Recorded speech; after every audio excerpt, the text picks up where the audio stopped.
Welcome to the show. Ow. I had to be enthusiastic. Because I'm full of enthusiasm. Yes. We have lots of people in the room. Yes. And by lots, I mean 4. Yes. And counting ourselves. So not that many. Not that many. Only but 2 more than normal. 3's a crowd, Dudley. Wow. Depends on the situation. We have, we're recording. Obviously. Are we recording? Yes. Is the light on? Yeah, the light is on. Did you forget to hit the button? I hit the button. The music played. It's fine. All right. We had special guest at my house this weekend. Good old Brob. Brother Robert. Say hello, Robert. Hello. I am the quiet May brother. Yeah, you're the quietest of all the May brothers. You'll just move in a little bit closer. Yeah. There you go. Too close. There we go. That's pretty good. That's good. You got some bass there. Hello. The quietest and probably the lowest octave of the May brothers. And then we have the adopted brother, Hamathies the second. Hello. He's been on the show before. He called in once. I did call Or him. we called him. This is the biggest show you've ever done. Well, we plugged in 4 mics, so technically, yes. Yeah. This is like we have never had this many cables running around. I guess I've never noticed how much effort you put into the hello. Yeah. There's like a full body movement to it. No, it's obnoxious. It's very overwhelming. Yeah. Well, it used to we had video, and because we stopped doing it because of the pandemic and all this stuff, and we just have not been in a setup where we can do it again. But usually you could watch me do it, and nobody did, but you could. Yeah. It was there. And I think I checked it out once, but I mostly just listened to it. So it was kind of redundant. I'm sorry, I'm not going to watch it twice. That's fair. Hard to watch a YouTube video on the drive to work. Yes, it's difficult. I mean, you can do it, but you're not really watching. You're just playing it. And then if you close your phone, it stops playing because the YouTube app is dumb that way. Because I'll listen to songs on YouTube because I'm like, oh, I want to find a song, and I just look it up and find it on YouTube and play it, and then I accidentally close it, and I'm like, oh, I'm not listening to this anymore. Yeah. But no one's worked with a guy. Y'all's experience on YouTube is the same as everyone else on the show. Because no one watches it on YouTube. No one watches. We still post on YouTube. We still do. It's just the logo. It's just the audio, but you can watch it on YouTube if you want to. No one else does. Yeah. But we do have 2 subscribers, I think. Do we really? Yeah. Are they both us? No. One of them's me. It's me. It's about to say. I didn't notice who one was you, but one of them is our cousin's husband. Oh, really? Yeah, one of our cousins. Weird. I guess he listens to the show. If you do, oh crap, I forgot his name. Are you talking about Cameron's son? No. What cousin? He's literally the only other subscriber. Yeah. What's his name? Oh crap, he listens to the show. I know, he's the only other subscriber on YouTube. Oh no. They have a club. We're gonna lose our only other subscriber because we can't think of his name. So bad. I don't know him, but we could do a meetup. You pull up the Facebook and We could do a subscriber meetup. James. Yes. James. We played Pokemon with him one time. Oh yeah, Yes. that's right. Yeah, James. Sorry, James.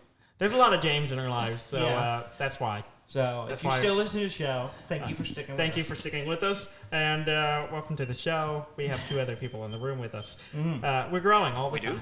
all the time. This isn't going to be a regular thing. They live in Houston. They're too far away. Oh, man. Let's talk about games. Yes, let's talk about video games. That's what we're here for. Yes. Should we talk about the games we played together or the ones we played separate? Let's start with separately, and then we'll work into the communal games. Okay. I think I talked about this last week. I never remember. Did I talk about y'all listen to last week's episode? Did I talk about the room? Yeah. Okay. Yeah. I don't think you covered the room. Okay. No. Yeah. I talked about it in person with y'all, and that's where it gets confusing. Yeah. Dudley and I talk about a lot of stuff, and then we're like, "Was that on the show, or were we recording?" That's when probably we what I'm mixing it up with. Yeah, that's our lives every week. It's been a busy week. Yeah. I bought the Steam summer sale's going on right now. I don't know when it ends, but it was like $10 for the first 4 room games. So the room 1 through 4. Some of them had subtitles. No one cares about that. So I've been playing through them. When you buy them in a bundle, no one looks at them. Yeah, you just go, well, let's start with number 1. And I played through the first one, which I originally played through as an iPad or an iPhone app. because I think that's when it was. I don't know if it was originally released on that, but it was predominantly an app game. And it's a fun little puzzle game. Tell us about the game. Yeah, it's all of these games are basically here's a box. And you're looking at the box, and then there's a button there. Push that button. Oh, something happened on another part of the box. Now I can get this piece and go out, interact with this other piece of the box that I did. I'm going to crank this, and I'm going to turn this, and I'm going to pull this, and then oh yeah, we did it. It's like the whole game. I've played through the series before, and my favorite thing about the first game is it's called The Room. There's nothing inherently special about the room you're doing it. No, you're just in it's an attic a series of puzzle boxes. Yeah, it's just boxes. The later games introduce more of an escape the room feel. Yeah. With similar puzzles. Yeah. But yeah, they call it the room, but the room is not really a central point other than you're in a room, which is we're in a room now.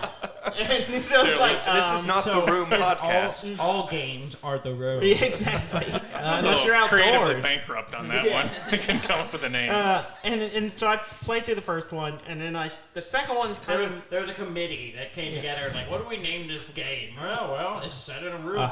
The room. And then one guy was so insistent, everyone else was like, it's kind of vague. The room. They could have just called it puzzle. The first one is you basically get out of the room that you're in, and then the second one you're doing stuff. I can't remember I can't even remember. The first game, you're you inherited this stuff from a dead relative, and he died in mysterious circumstances. Yeah. And long story short, slight spoiler, Cthulhu stuff was going on. Kind of, yeah. It's basically he's studying some kind of element called the null, and that is some otherworldly element that has power and stuff. And you unlock it at the end of the first game, and it sends you through this creepy door. Yeah. And that's where the second game takes place. Second game is you through the creepy door, and it's basically you going through a bunch of stuff to escape that creepy door, and then it blows up your house that you're in. Yeah. And when you get out, spoilers. So basically, more puzzles, blow up the house. All right. So and then I got to the third one, and you're on a train. You're like, I'm going to check out this island that I, done research on. And then suddenly some blips happen because the null's affecting you or whatever, and some dude's there, and then he's not, and then you get a box that just appears in the train car with you, and you're like, okay, what's this? Now I'm somewhere else because this dude's hijacked me, basically. Mm-hmm. He's kidnapped you. It's you're going to be my apprentice now, and together we can go through this thing. He's full of shit. Anyone who kidnaps you and says, we're going to do this, we're going to do great things together. I mean, not helped by trust him. When you disappear from the train, you reappear in a dungeon. Yeah. There are bars. It's this is not good. You're literally locked in a dungeon, and it's your first puzzle, you're going to follow the path I followed, and the first puzzle is get out of this room. Are you the same guy in all of them? Yes. The first three. Oh, yeah. Okay. And so I go through... these games are basically click things, the game. Yeah. Click, pull things, turn things, and then eventually you do it in the right order and you get through it. It's pretty linear. And there are some parts you can get pieces out of order, but for the most part you kind of follow a path. And so as I was cranking through the third one, which has multiple rooms, where you're on an island. And the third one's called The Room. It's super clever because the first part is literally building a thing where you're building a model of the island. Mm-hmm. And then it raises it up, and I'm like, oh, that's cool. And then you're on the island, and you're going to each location that you added to the map. And then you're solving a bunch of puzzles in those, then come back to this central area. Well, and a mechanic introduced in the first game that's kind of expanded on is as you get pieces of the null, you get these eyepieces, lenses. Yeah, each one has a lens where you can see things that you normally can't see. But they also include there's a sparkly bit on this tiny hole, and then suddenly you're in the hole, which physically shouldn't work, but... Yeah.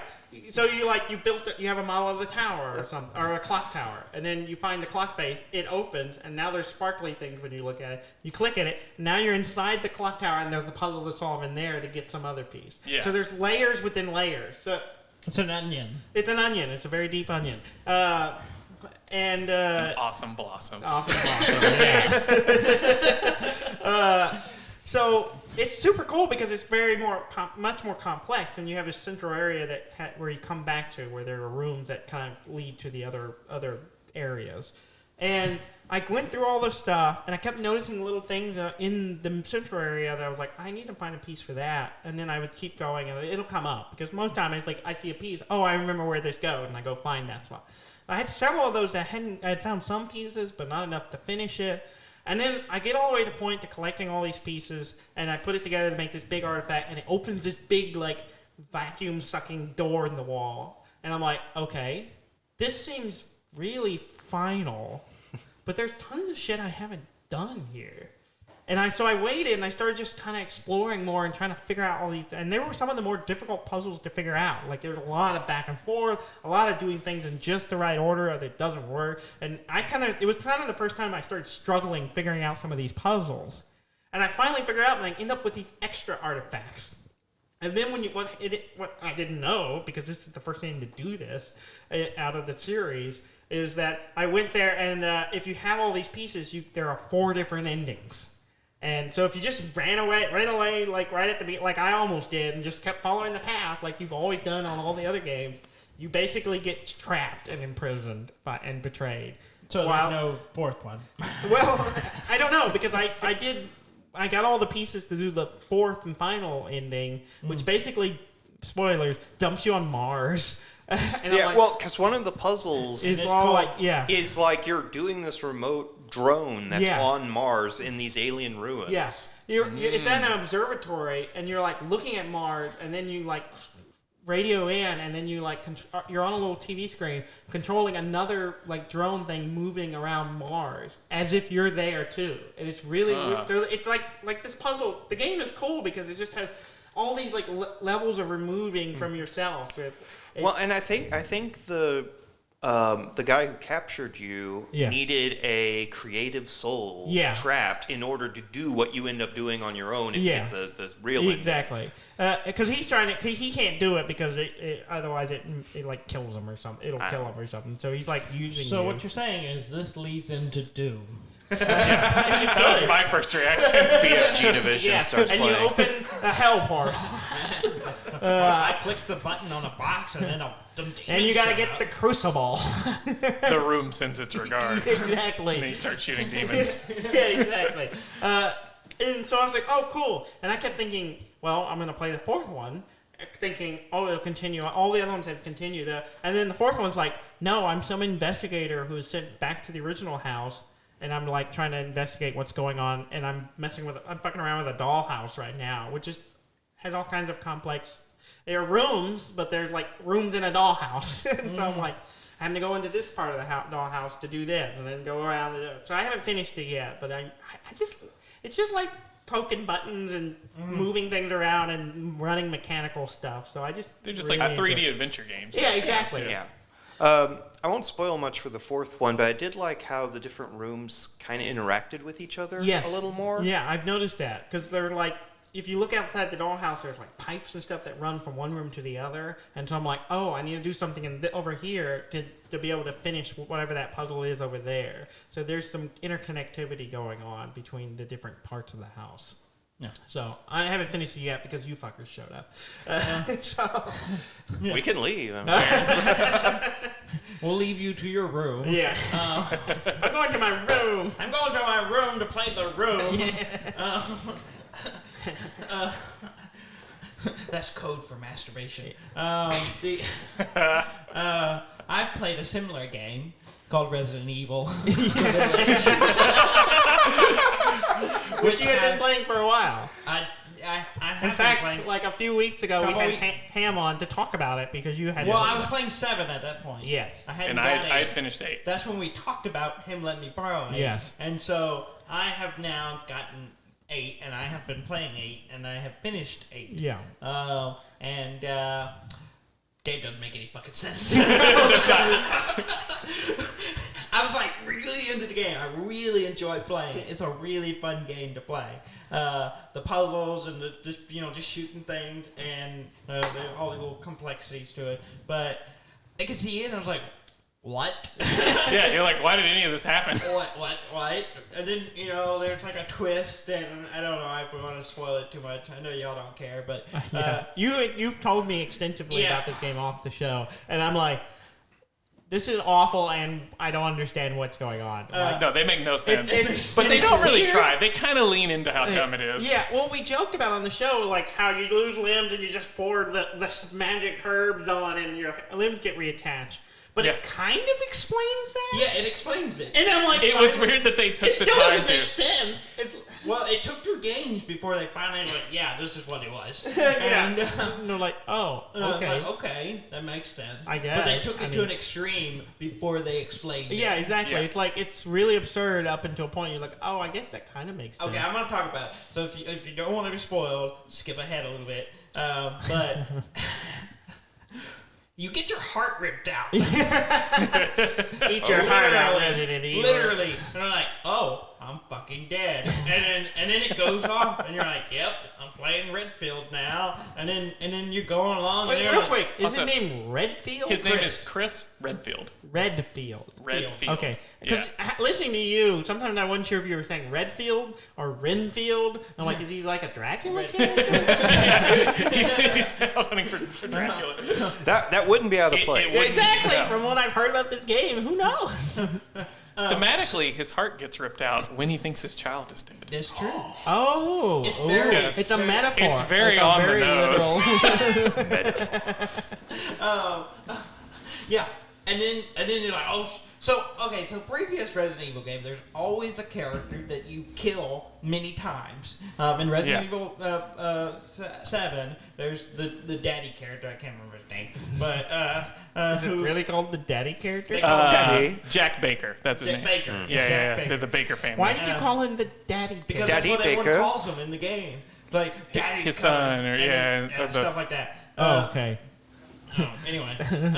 And so you just fall in line. I was like, It's sure. oh, sure. All right, daddy. He'll come around corners. You're like, I'm gonna get you, boy. Yeah. And he's like chasing you with a snow shovel in Louisiana, which doesn't. I see him with a snow shovel. Why did I don't think they have those here.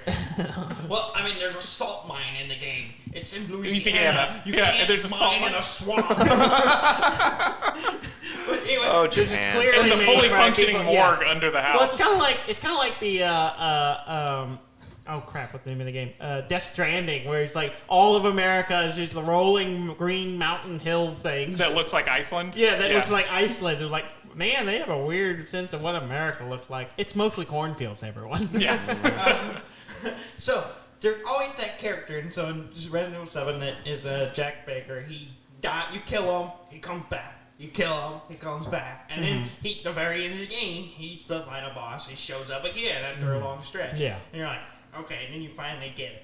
Well, this village doesn't have that. And like, I was like, okay, you fight one boss, you go to the next one, and all of them are final. Yeah. And then you realize you're the character that comes back. You're the guy who died, and then you come back. And but you only do it once. It doesn't work. It's kind of inferred in 7 that It there's is. something special about him because when you get captured at the beginning of 7, and the Jack puts the stuff into you whenever it's made in this way. Well, you think it's kind of, But they don't whether really actually do it or show not. you that he did it. You just know something happened. But they cut your arm off and then like put it back on you, and he like staples it around your wrist until it heals. Well, that's actually done by, and I didn't realize who was doing that. It's done by the sister. Oh, okay, yeah. And I didn't realize it until the second playthrough, and I was like, "Who's trying to help you through the game?" Zoe. Yeah. Trying to help you through the game, and I was like, what? And I was like, who put your arm back on? Yeah. And then I realized the voice is the same. And I was like, okay, that makes sense. But it's weird because it's really obvious when you think about it, and there are points in 7 that can basically say, yeah, you're this molded person. Yeah. But you don't always trigger it. It doesn't always happen. Yeah. So you may completely miss that bit. Well, in 7, they've had it for so long that they've basically gone insane. Yeah. And you're really new to it. So yeah, exactly. So you're still kind of normal fine. and don't know that you're not coming back as a giant monster. Yeah. Not yet, anyway. Not yet. Right, that's 9. Yeah. Yeah. Well, yeah. Maybe. Okay. The ending, I won't go too much into it, but the ending makes no damn sense. It's just bizarre. And then there's this Nothing weird, about this game makes sense, Dudley. You've been talking about it for a couple of weeks now, and all I go is, I don't understand what you're talking about. And here's the thing, I still really like the game. That's the thing. They're not like, whenever they're designing these, they're kind of Yeah. just like, wouldn't it be fun if we did this? Yeah. Yeah. And then you're like, yeah, that's fun. Makes no damn sense. I mean, but that was fun. The whole game feels like it's set in like the 1600s. Yeah. It's like this village But trapped in not. time. It's really not. And it's obvious they're like, we want to do vampires and werewolves and that kind of thing. Yeah. There's a vampire, there's a werewolfish bird, there's a mermaid, grotesque thing, and then there's the metal guy. But we were like, Yeah. here's the thing I don't know what's going on with that guy. But it never explains. He's the like a werewolf. cross between Peter Stormare and Nicolas Cage. Yeah, he's bizarre. So is he shouting about babies? Well, he wears like a big brimmed hat and like round sunglasses and stuff the whole time, and a trench coat. Yeah, he's just bizarre. Like a la carte from the Yeah, the Helsing. if he was played by a cross between Peter Stormare and Nicolas Cage. Yeah. His name is Heisenberg. Is it really? Yeah. Oh god. But and it's kind of cool because what makes it nice is because there's 4 distinct areas Yeah. and they're all very different. Okay.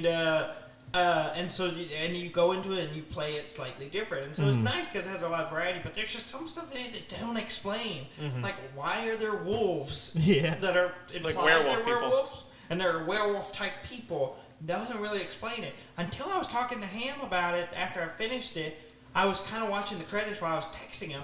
I realized I think the credit images explain the wolves, but I wasn't watching it, so I don't know what it is. So you missed it. So You I missed missed that crucial detail. So Really. I'm after when I play it again. When I get to the credits, I'm gonna watch it and see what it was. Yeah. A lot of times explanations in those games come in the form of like, you're wandering around and you find a note that somebody wrote, and it's Yeah. like, here's the explanation. It's kind of like they just designed the whole game, and they're like, okay, how do we make all these fit together? Yeah. I don't know. We'll leave a write bunch some of text. notes, and like Yeah. the scientist guy And said every this. game has the spot where you get into the lab or Yep. the place where whoever created them is there, and their books are there, so you read, and it's Yeah. just. And then this one, they're all just sitting next to each other on a table. You so just it's like, literally walk down the road here reading. they are. Well, it's funny because that's a common thing in games anyway. Because like you play any of the Fallout games, Yeah. you can just like play through and just run and gun, do whatever, and not care about what's going on. Yeah. Or you can stop and read all the text on the computers and be like, "Oh, this is why they did this," or "This is why this Yeah. vault is so Yeah. weird," or whatever. It clues you into what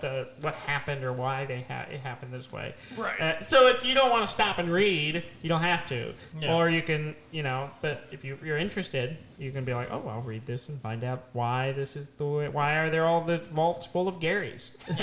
Yeah. So Resident Evil 8 is very good. I Yeah. like it. I like it more than 7. Yeah. But 7 is good, and I'll probably play through it again and do some of the challenges. and Okay. stuff. And it's good. And I also already bought Resident Evil 2 remake. Okay. Because it was on sale on Steam, so I'll probably play it next. Okay. That one's my favorite. Yeah. Okay. That's the one in the recommendation of Ham. PlayStation? Yeah, it's a Okay, remake I've watched of you the play one from it a 98. bunch. Yeah, and that's the one that's got Mr. X. Yeah. It's Yeah. When they Yeah, first, that's intense. when they really updated the guy like chasing you around, Yeah. and that's really like, because you're like trying to move bookcases at one point in this one room, and he like comes in the room, so you go in there, you move the bookcase a little bit, and then you run around the room, and he'll chase you around the room. You go back to the bookcase, you move the bookcase a little bit, and then you run around the room. Literally, like what all of And us you're did. just This is literally what all of us did as children. Like either an adult or someone playing with it, just chasing us around the table. And we're like, oh, I stand on the other side of the table. Every once in a while, I dive under the table. Yeah. I told Dudley that he's now played basically the 2 types of Resident Evil Yeah. games. There is the house Resident Evil, where you have a very limited inventory, and like the handgun takes up 1 spot, the shotgun takes up 2 Yeah. spots, and then there's this kind where it's like you have an attaché case on your person for some reason that carries 6 guns, and they Which you each can make it's like a bigger. grid system, so they Yeah. each take up Yeah. different stuff, and then you upgrade them. Okay. That's what they did with 4. So It's kind of a funny callback that you to can that. buy the cases from the merchant person in the game, and it's just a big briefcase. I was like, where is this? And when you start thinking about it, it gets so long that you can line up a shotgun and a sniper rifle on the bottom row. So the thing's at least 7 feet long. and he just carries it. Yeah. Sure. Along with your grenades. Great video game inventories are have always been nebulous. Highly recommended. Very good game. And if you like those kind of puzzle shoot 'em up things. Yeah, that's what we were talking about that it has in common with The Room. Is that there's just like puzzles, except they're a little more nonsensical in Resident Evil. But it's like, here's a statue in this room for no reason, and you gotta like turn the arm and get the gem out of the hand, and then go put it in a book. And it's kind of funny go to the basement. The Room walks a weird line between like, I can see how someone could mechanically make this, until you get to the puzzle where you look through your eyepiece and you're like looking through a window on the box and you can see some floating holograms, and you have to line them up, and it somehow knows that you've lined it up, and then it flashes, and then some gears run. You're like, that dark doesn't make sense. Well, up until that point, it's like crank this, and this opens, and then it's like all mechanical. But it's a good puzzle. Yeah, it's a great puzzle. Like the shadow puzzle in 7.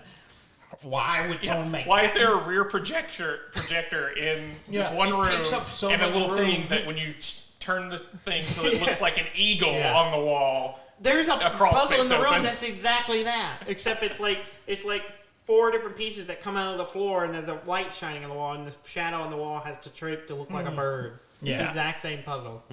Well, we'll cover those. Yeah. I want to cover real quick a weird little game. It's free on Steam called Deepest Sword. And is it porn? It's a little suggestive. It's literally a platformer game where you play this like little knight with. It starts off with a tiny sword, and you literally walk out. There's like, you gotta go fight the dragon, and you walk over to the next panel, and there's the dragon. And he's got like a little blowhole, and you like stick. And literally, the control is just you sling the sword around. And literally, what you do, it's kind of like Bennett Foddy. You ever say Getting Over it, Bennett Foddy? Oh, yeah, I've seen that. It's that game. Yeah, it's kind of like that, where you like sling the sword over to lift yourself up on the steps. Where you're like the guy in the pot, and you have the hammer exactly. thing. It's that same thing, except you have a sword and you're a little knight, and you use the sword to pull yourself up on the stuff. You don't fight anything with it. You just it's a platformer, and so you can't jump. So you just like lift yourself up with the sword, and then so you walk one panel over, go up some stairs. And there's this sword, this dragon laying there. He's like, what? That's what you're gonna try to kill me with? Is that little sword? Yeah, give it a try. And then you like stick it in its back, and it's like, nope. And then you go back and you start at the beginning, and it's like, here's a slightly bigger sword. And then you go through. There's an extra room. It's like, and the guy's like, the dungeon got deeper, and so you like go through another set of platforms to get to the dragon again, and you stab him again, and stab them a little deeper, and it's still not enough, and they send you back. And each time your sword gets bigger, and the platforms get harder. Huh? And they're hard. Does it add more rooms every time? Yeah. So like the dungeon, you have more and more rooms, and they change, and so that depending on how long your sword is, the puzzles are more difficult. I feel like this was made by someone that's just wishing their penis would get bigger. It does seem to make jokes. Yeah, in fact, the first time you're like that, the dragon's like, get bigger. The first thing the dragon says is like, "Is it even in?" It's like it's very so it's like it knows, it's aware of what's going on. But it's kind of a fun game, and it's free. It's like, okay, I'll play it. It was like this weird little free game that someone made and put on Steam, and about so like penetration. It's called Deepest Sword, and I kind of liked it. It's just I like the imagery. Yeah. It's just a platformer, but with a weird premise. And I guess eventually you get to the point where your sword's big enough to kill the dragon. But even then, it's not like you stab the dragon. It's like you point the tip of your sword at the hole. It's like a little blowhole thing. And then you like lift yourself up on it so it slides in. I'm like, this is weird. I felt like a little like, this is weird. I feel weird about this. Because I kept missing it.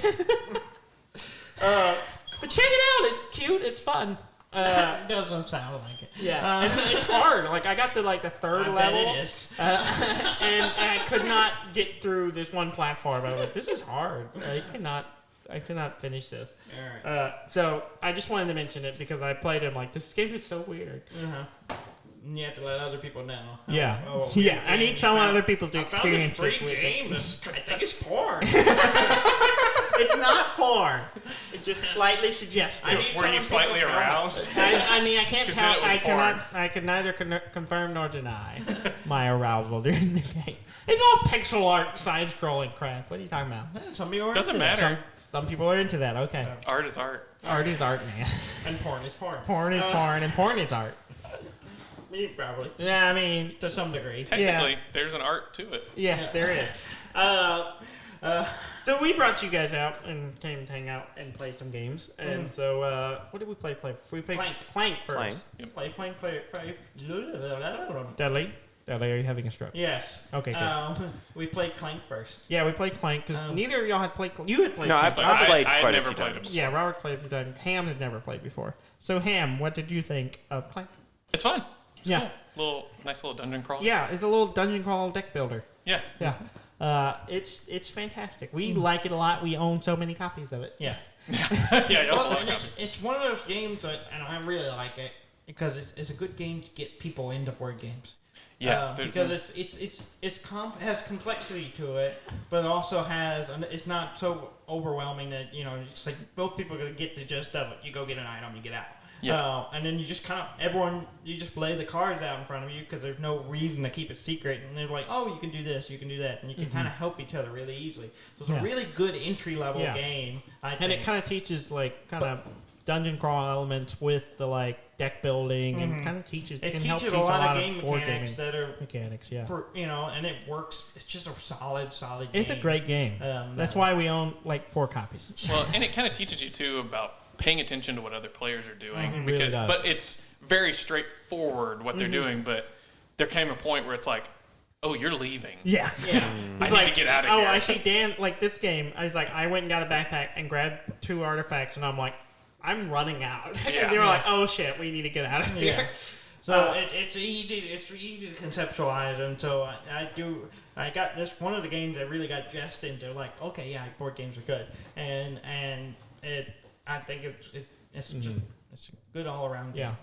Yeah. It's great. We played it first. We were kind of feeling like playing Clank in space, but it had a little more complex rules going on there. So we did the basic. So next time we'll have to play that one. Next time you come in.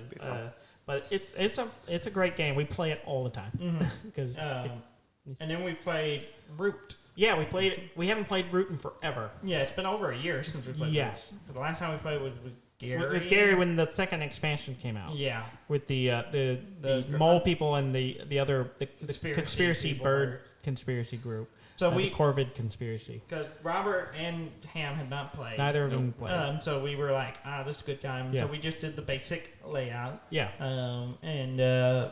Yeah. What did y'all think? I liked it a lot. Uh-huh. I feel like there's a lot of stuff I don't understand about it yet. Yeah, that's Root. Yeah. When you first played, it's a lot. And I was telling you earlier, it feels like anyone who's about to win will get partway through and then suddenly, they're one away. Yeah.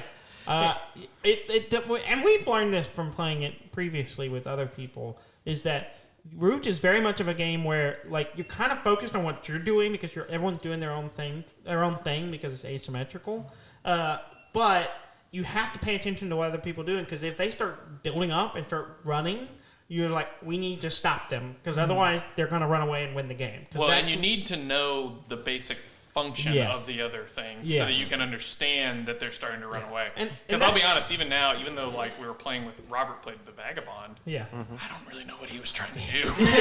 Exactly. And that's what we struggle. That's really, that game has a kind of a high point of entry because of that. Yeah. Especially if you're playing with a lot of people who have never played before. We ran into struggles. One time we played with our significant others, and it turned into this. One, we had a lot of players, and it turned into a long game because almost everyone but Dudley and I had never played, and Dudley and I had not played most of the other factions. Yeah. So we didn't really know what they all did.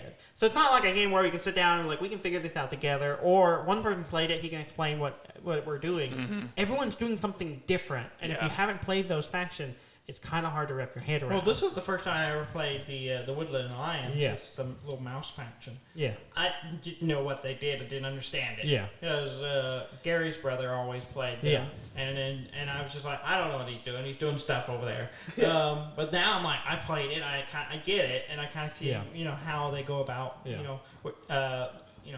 winning. It's one of those games that, I always say, we kind of just have to play it once, knowing that we're not going to do that well, and knowing that, the first time it's just getting the basic idea of how the game works, playing one of the roles. Then the second time, probably best to play the same one again so you have a better idea, and then trying to do that and then pay attention to what other people are doing. Right. It's one of those games you're not going to play the first time and feel like you did well or understand. Mm-hmm. Yeah. It really takes and that's really the biggest flaw of the game is that there's a lot of complexity going on. It's got a curve. It's got quite a bit of curve, which turns people off. Robert and I both played the same classes or the same groups each time. I was the cats, he was the vagabond. Yeah. Just so we could kind of get used to it. Mm-hmm. I feel like the vagabond is even worse about not paying attention to other people because he's very simple. Yeah, you're just trying to get items and manage them. Yeah, and like what you're doing will help other people. Yeah, and or hurt them if you decide to get stabby. Yeah, but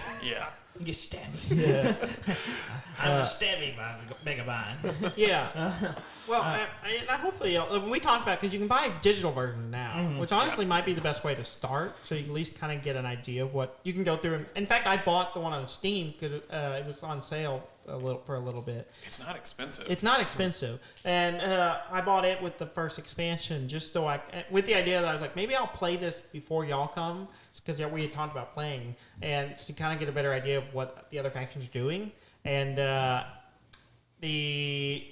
I just didn't find time to do it. But so we've talked about just all getting the digital version so we could play more often. I think we should. That'd be fun. fun. I think it'd be good. Well, and then we could try out the different groups and be able to like really understand what's going on. Yeah. Well, and I think it helps you a little bit more too because it'll be like, okay, you do this now, you have to do this. It'll go through the steps for you. So you don't have to remember, now I do this, now I do that. The game kind of goes, helps you a little bit. Yeah. From what I understand. And it's kind of cool because it's coming to Switch as well. Yeah. Eventually. I kind of want to hold out for that version. I do too. But it is only like $6.99 on iPhone. Yeah.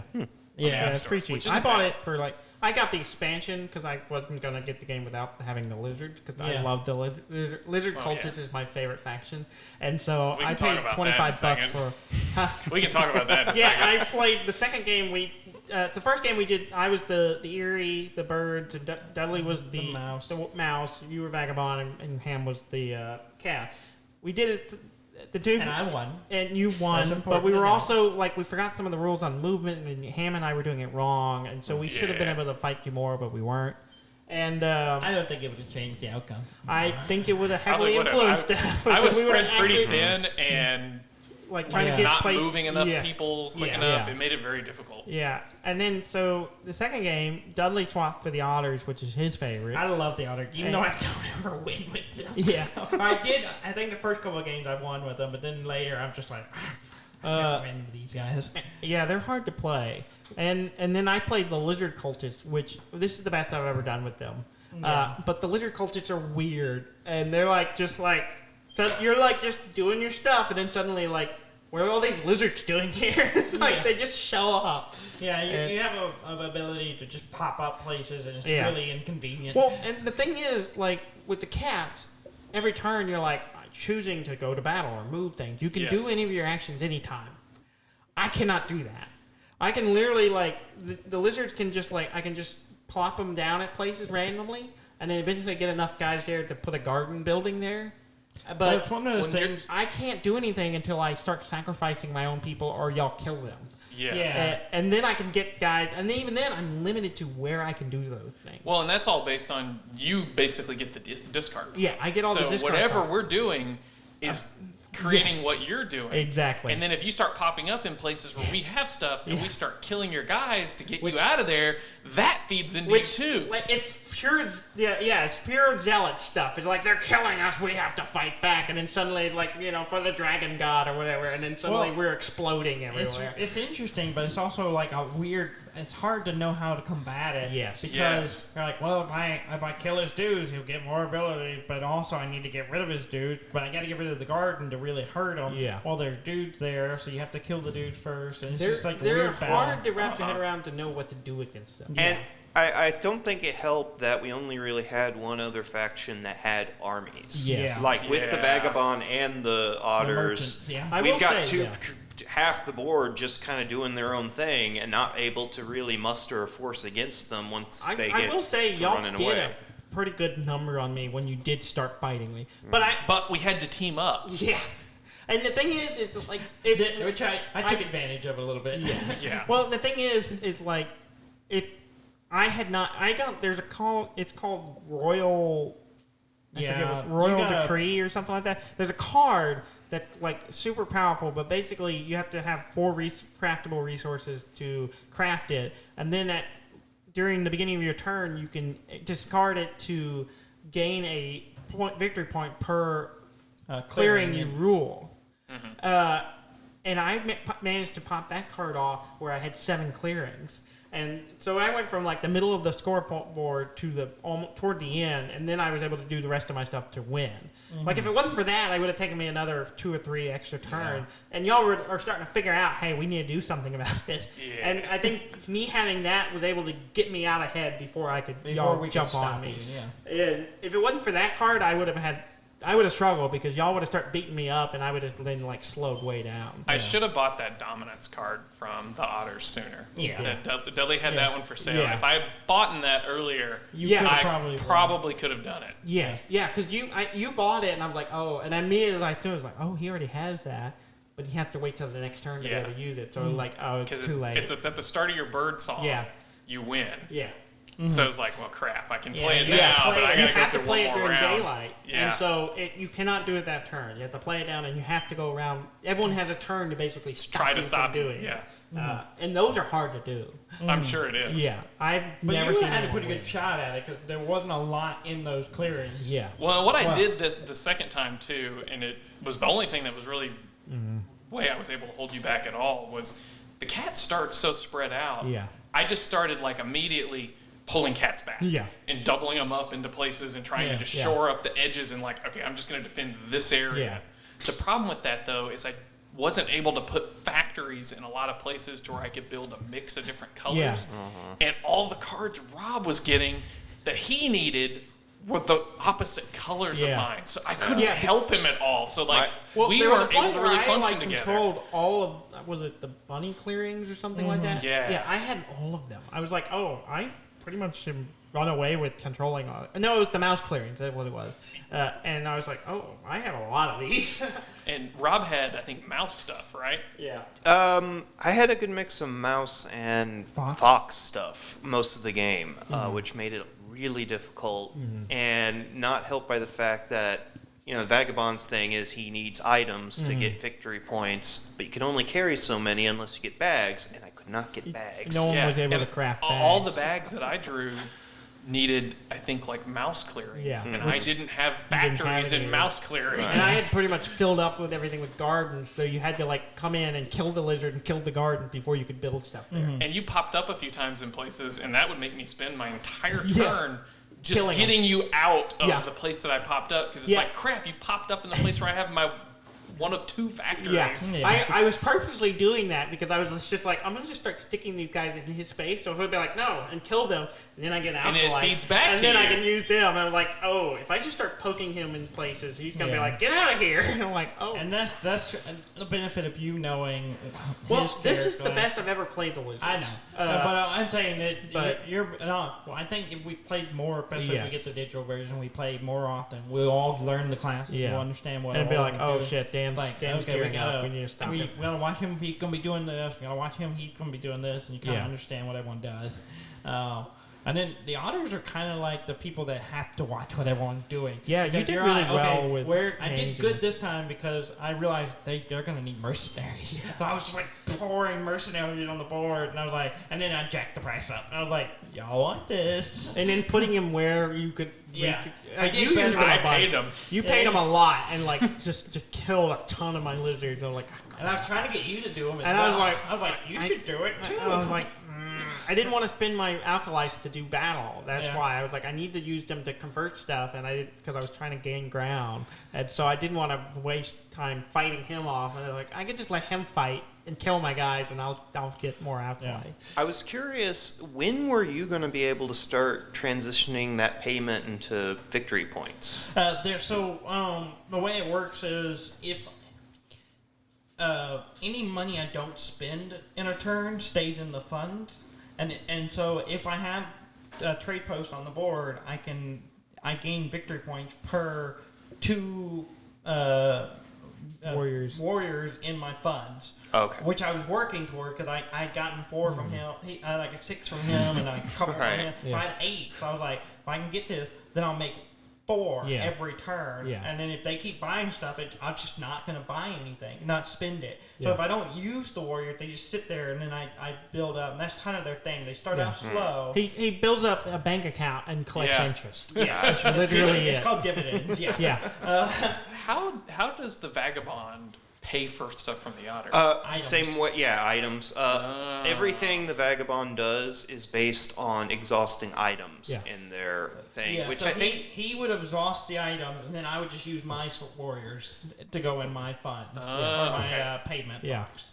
But that hurts you too because you're so focused on items for everything. But everything I do does that anyway. Yeah. Like the main source of the victory points I did get in this game, which wasn't terrible, was doing quests. Yeah, which is a I kept great way getting- for you to Yeah, because the more quests of a single color you do, the more victory points you get for them. So I actually got a lot of points just doing that, but it got to the point where the quests that were selected, I didn't have the items I needed, or I had the item, but using it would have kicked it into my satchel, which would have gone over how much I can carry, and then I would have to lose something, which would hurt me in the long run. Yeah. Yeah, it's a balance, and getting bags for vagabonds is hard, and you just were not having any luck finding. Like the first time we played, I got 3 bags immediately, Right. and that wasn't an issue. Yeah. But I had have so many items in that first game. I was just looking at it and go, wow, he's just got everything. But I also and maybe it was because I was still learning, but I wasn't able to turn it into victory points as well as I did this game. Yeah.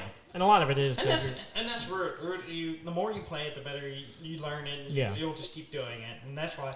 Yeah. We probably should just get the digital. Well, because it's one of those games like we play again, and I'm like, I really want to play this faction again because I kind of have an idea what they're doing, but I also want to check out the other factions and see how they play.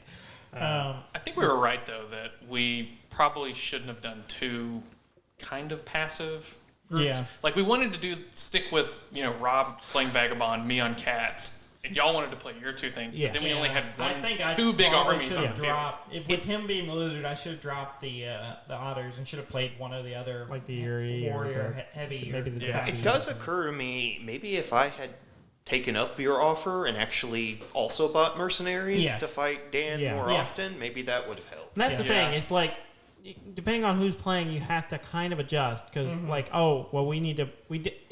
only have one or 2 factions that have large armies. We need to pay attention to them and that's just you learn that from playing the game. Yeah, that's really the biggest flaw of the game is that it's got a bit of a learning curve, and then you have to play it really to get your head around how to combat different factions and how they work. We played a couple other games. We'll mention that we don't have to go too depth into, but we played Trial by Trolley, which is just a fun, silly game.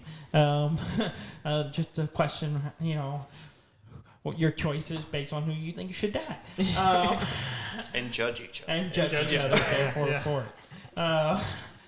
Weird logic process, and then we played a lot of Smash in our intermediate times, which is just where most of the time Robert's beating us.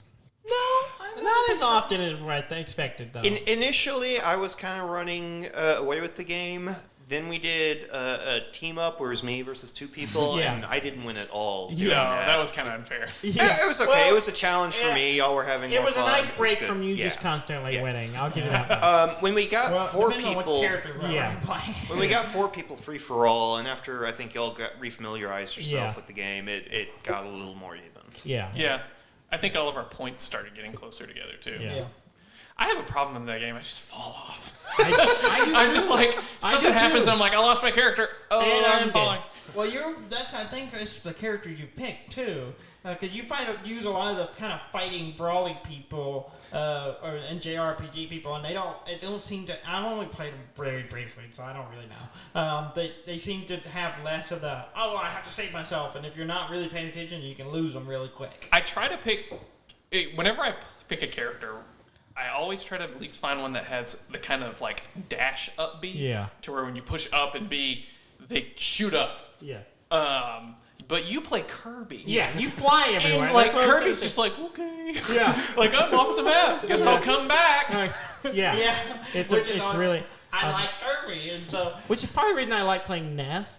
Because of his orb that he sends out, which leaves me stuck frozen there. Yeah. But I can just, when I'm playing against you, I can just start pinging you and bouncing you up or trying I to knock started you off. adjusting for that. Yeah. So later game, I was like, he's trying to do this. Yeah. So I just changed my tactic. Yeah, a little exactly. bit. So I would Ness swoop have to into the use- side and get you while you were trying to hit me. Yeah. Doesn't Ness have to use that to get back on the map too? Yes. That's and kinda that's the hard. other thing is Ness doesn't have a traditional triple jump. He has a jump, and then his double jump is the float thing. But then his triple jump to knock him up there is to use my own orb to hit myself to send me flying.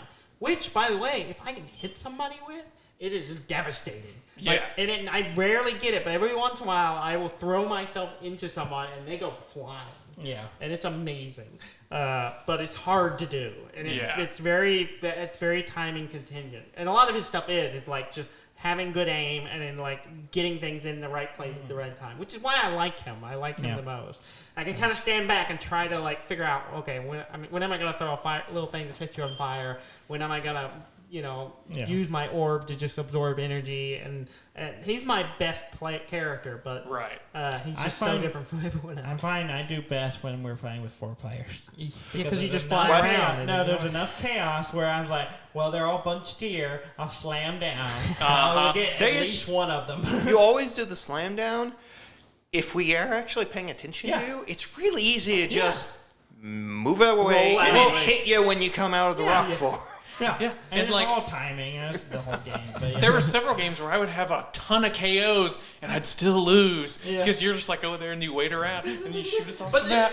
there were several games where I carried it and I had a whole bunch of KOs. Yeah. But just the way it goes. And we only play with stocks. I understand doing the time version rewards skill a little better as opposed to just surviving the chaos. There was one match where we did all random characters, and I got not Olimar, but one of his other alternates. Well, it is Olimar, but it was the Alf skin. Another skin of Olimar, and I'm like, running. I spent the whole game going, "What do I do?" And I was like, literally, I pull up these roots and I throw it at people. Every move seems to do that. I'm throwing Pikmin at people, and I don't know what they do. And so I just literally was just like running around avoiding people because I was like, I cannot figure out how to won. And I won! Yeah. I couldn't believe it. I was just like, I won, and I had no KOs and like maybe one death, but it's mostly because I just ran away until someone died because I was like, I don't know what I'm doing. Yeah. And I still don't get how you're supposed to make him work. He's just like, all right, I pull up these plant people and I throw them at people. Yeah. And no matter whatever combination of moves I do, that's what he's doing. Yeah. Robert's like, yeah, that's basically it. I mean, there's a little bit more nuance, but that's the gist it's one of those characters that like there's a way to make him work. Well, when I'm in the middle of a fight with 3 other people who are it's chaos, I can't figure this out. His normal attacks also use the Pikmin. Like he'll pick them up by the roots or stems and just whack them. Yeah. And depending on which Pikmin you've got, does a different elemental damage. The purple ones hit really hard, so those are good finishing ones. It's just like there's some kind of system with what color Pikmin I'm picking up. Well, he's an RTS character. Yeah, he really is. So he controls things. It's weird. And you can like pile up if you can throw them. One of the moves will Don't they attach them to you? They'll attach, at least until they get knocked off, or I think after a while they've come off on their own. They're like leeches. Yeah, they'll slowly do damage, and then Olimar can run in to finish them off. Yeah. They're weird. There's like a special that all it does is call them back if they do get separated from you, which I know at one point you kept doing it. And it's I kept doing it and going, what does this do? And he's like, oh, it summoned back the Pikmin. I think it also rearranges the ones that are following you if you want to use a specific type for them. Oh, okay. But in 4-player... on that screen, and we're zoomed out so much, I barely can tell how many Pikmin I have. I was like, there were several times I was trying to do something and I didn't have Pikmin. I'm like, oh, I gotta pull more Pikmin out of the grid. And I was just like, this character's weird.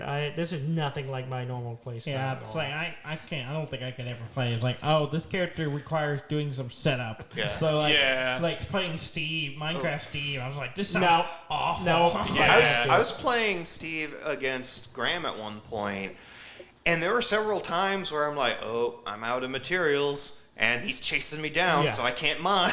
No, we were playing Enderman at one point, and I purposely would run over and just bash your crafting thing. Like, I know he uses this.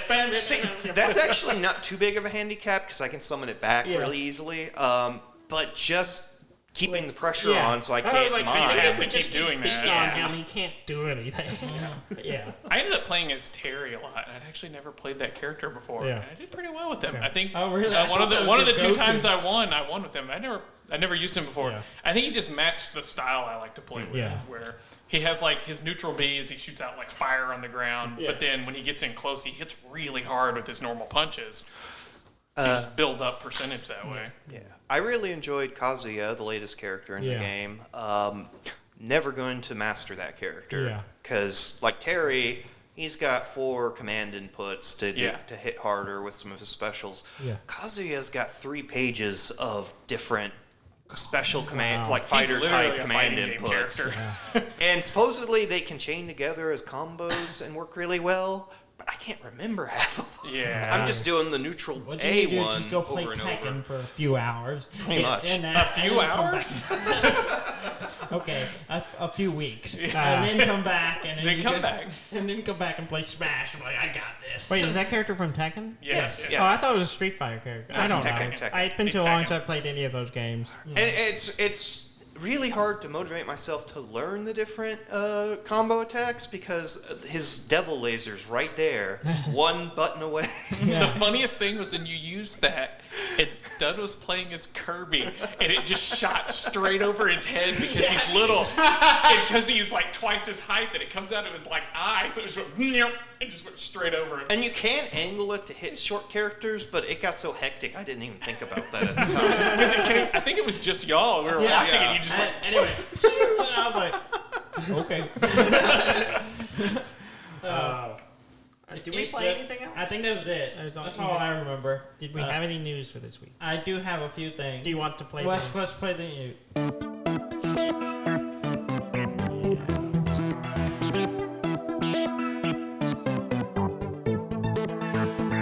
Okay, Dudley, we've transitioned to the news. I just really like it. I'm glad you enjoyed it. It's so nice. I've been waiting for so long, and it has paid off. All right. Not a lot of news this week. Yeah. I say that. I skimmed it very quickly because we didn't have a lot of time. But the one thing that's happening for any of those on the older consoles for Nintendo, the Wii U and the 3DS, will no longer support Netflix. no, that's No. Oh no! Do y'all watch Netflix on your Switch? It's not Exclusively the Wii on U. my 3DS. Yeah. So, I mean, exclusive. Yeah, I forgot you could even do that. I didn't know you What's could do funny is we had a Wii U before we ever had an iPad. Yeah. And Miranda actually used it a few times to Yeah. watch something because I was like using the TV and she was like, I can watch I guess I'll something. just use the Wii U's Netflix. It's just like watching on that screen is not very high quality. Yeah. Well, I forgot you could do it on the 3DS. I didn't remember Yeah, that I didn't at know it all. was on the 3DS. But, It might not be. I the don't service will no longer be available as of July 30th. Okay. So you will not be able to watch Netflix on any Nintendo, which is a strange thing to It's think really about. weird that they haven't put it on the Switch. It is. Is it? there is a video app. Hulu. Hulu. Okay. Hulu and there is YouTube. one video app and YouTube. Okay. Hulu Yeah. and YouTube is the only one on Yeah, on Switch. it's really weird that they haven't, but it It's probably bizarre. like comes down to like some corporate agreement. Especially thing. since they almost had a deal to make a Zelda show. Yeah. But they didn't have come up with a deal to put the app on there. I don't know. I imagine if Yeah. that had gone through, they would have done something. But probably. It must be one of those things where it's just not on their minds, Yeah. so they don't care. It really, it's really it. It's That not Nintendo priority. stuff weird. That Netflix show was weird because I heard Yeah, someone they- leaked it- something and Nintendo's like, we're out. yeah, Yeah, Yeah. basically, They're yes, stu- did they not- are. Something, Yeah, someone leaked it at Netflix, and then they were like, "Nope." yeah, and we're they done. do not like Weird. leaks. Like when stuff like that comes out, they're just like, nope, we don't. Yeah. They don't like that, and so so- they'll just cut deals, cut things it's off just- because they're like, nope. It's so Yeah. bizarre. Like, get your people online. They'll never work in the industry then. Yeah.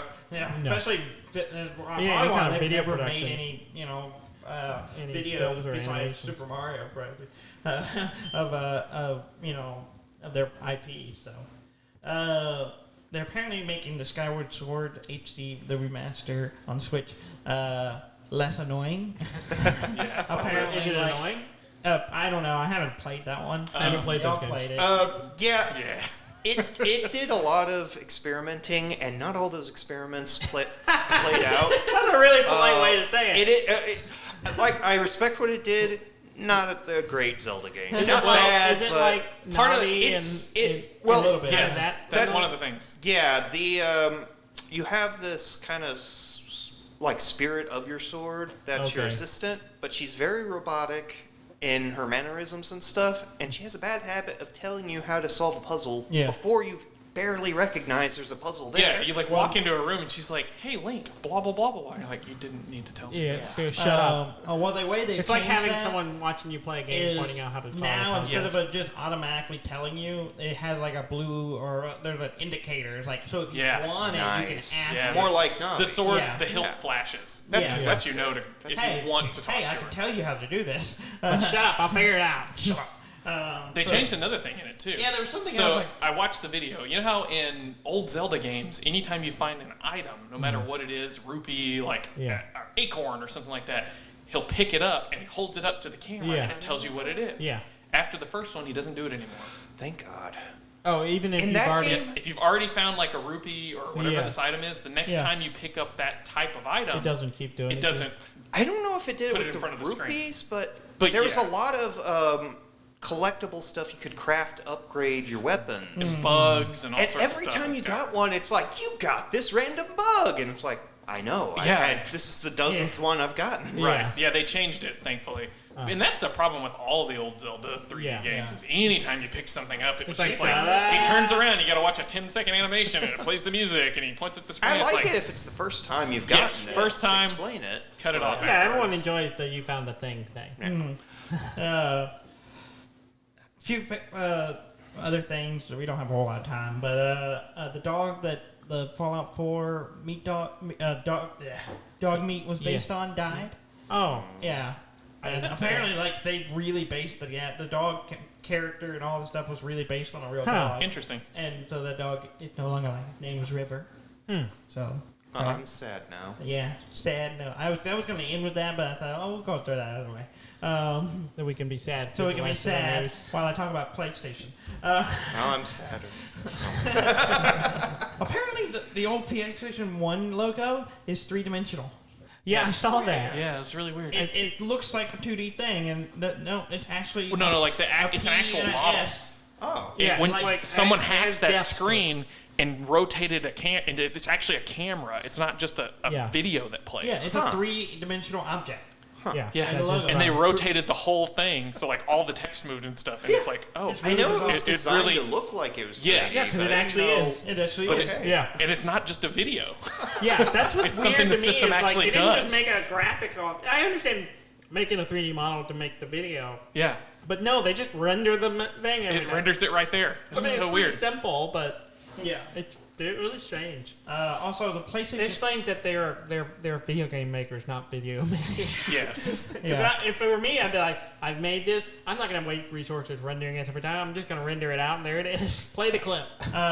PSP games are the digital services are going away. Actually, I think it's already ended. It's July. Yeah, It was July 2nd. But those games will still be available on PlayStation 3 and Vita, which was something everyone was kind of concerned about. It's like, oh, these games are going away forever. So you can still buy it on the slightly newer console. Well, what that means though for PSP too is you can download it onto your PS3, and then you can hook your PSP up to it and transfer it. Yes. But they Oh, got weird. rid of the marketplace, The marketplace on is the not available. console, Oh, which okay. makes sense. Like they don't Yeah. want to have to keep running Yeah. those Okay. Yeah. connection So it servers. You An use added their step- modern marketplace to get it and then put it onto your. Well, slightly modern. It's Slightly the PS3 marketplace. They almost Because they removed haven't that. moved all this stuff to the newer systems. yeah. It's really dumb. They have the ability to have all these PlayStation 1 games and PS2 games on PS4 and 5. Yeah. But they just don't do it. Yeah. And some games, this is the only way you can get them now. Yeah. And it's the only way you can even remotely play them Yeah. modernly. And that's the thing. Sony and Xbox are much better about kind of bringing those games up. Nintendo is not.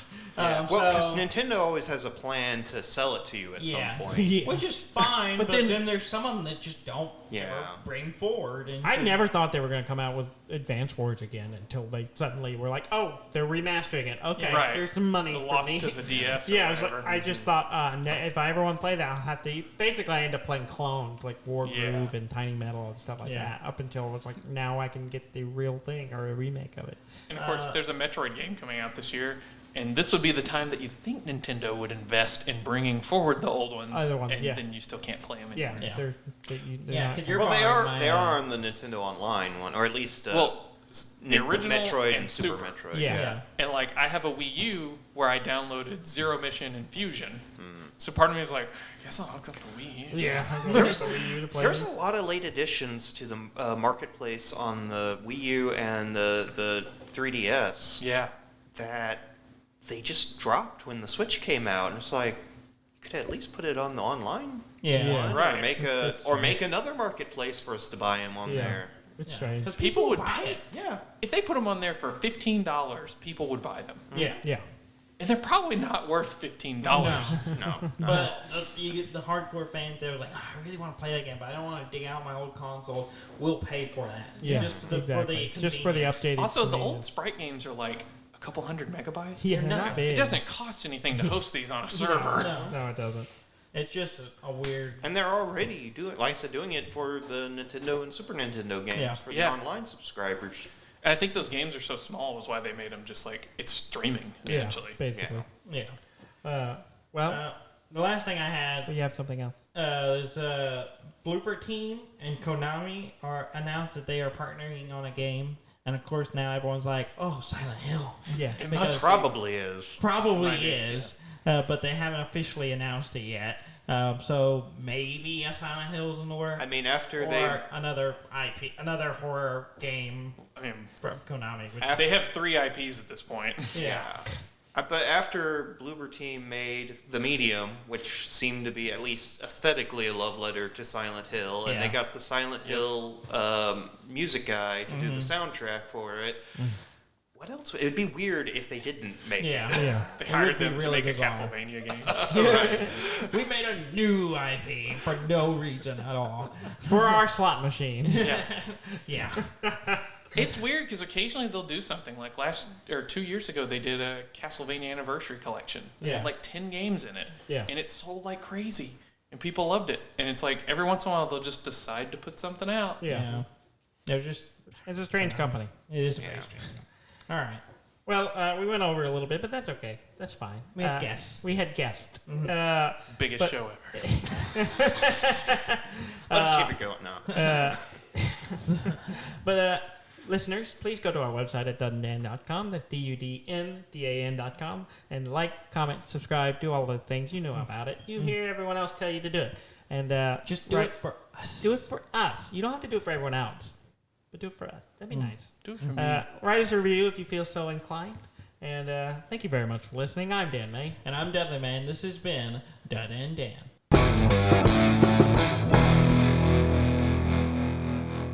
It's also been Robert and Ham. And Rob and Ham. Hi.